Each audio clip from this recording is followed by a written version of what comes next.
Avoiding pigeon droppings, he sat down on the foot-wide window ledge and leaned back against the rotted casing. The breeze blowing through the glassless opening felt good on his rum-warmed face.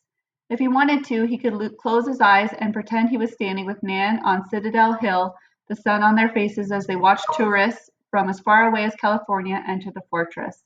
But he didn't. He'd been 9 the last time he was there. Before Nan's cancer had got so bad, social services had taken him away from her, put him in a foster home, the first of many. Reef frowned. Bending down, he picked up a fist-sized fragment of window pane and held it up to his face, looking for evidence of that frightened 9-year-old in his reflection. Instead, the pitted glass mirrored the face of a defiant young man whose dark eyes had stared down more than a few social workers, even a principal or two. The glass also reflected someone who was used to getting appreciative glances from the females he encountered.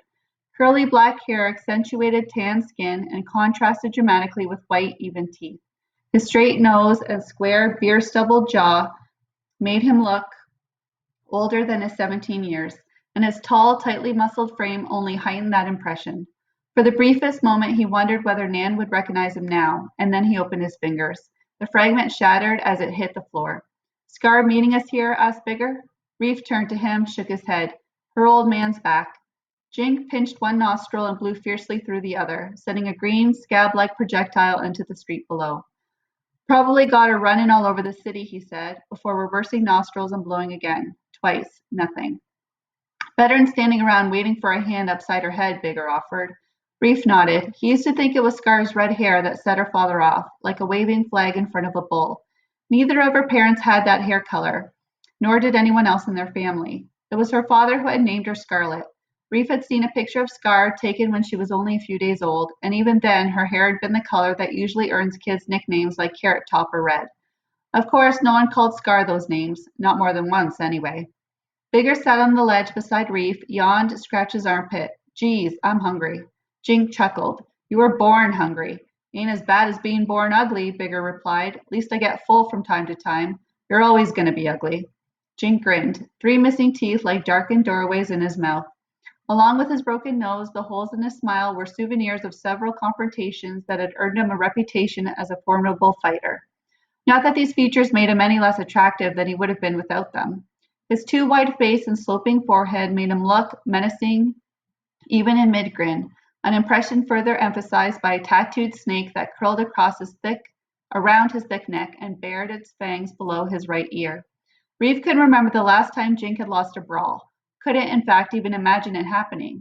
Although not as massive as Bigger or as razor-quick as Reef, Jink had pit-bull tenacity and a wild-eyed demeanor that, combined with the chip on his shoulder a mile wide, made people turn and cross the street if they saw him coming. Even his teachers were afraid of him. Except Mrs. Gregory, who taught Jink and Reef 8th grade English 3 years ago. Reef had just changed foster families again, which had meant another change of schools, which in turn had made him the new kid in Mrs. Gregory's class. But it hadn't taken Reef long to realize that Stan Eisner,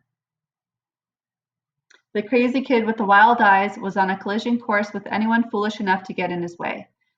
The old man stared him down time after time, never flinching, even the day Stan completely lost it and threw his chair across the room.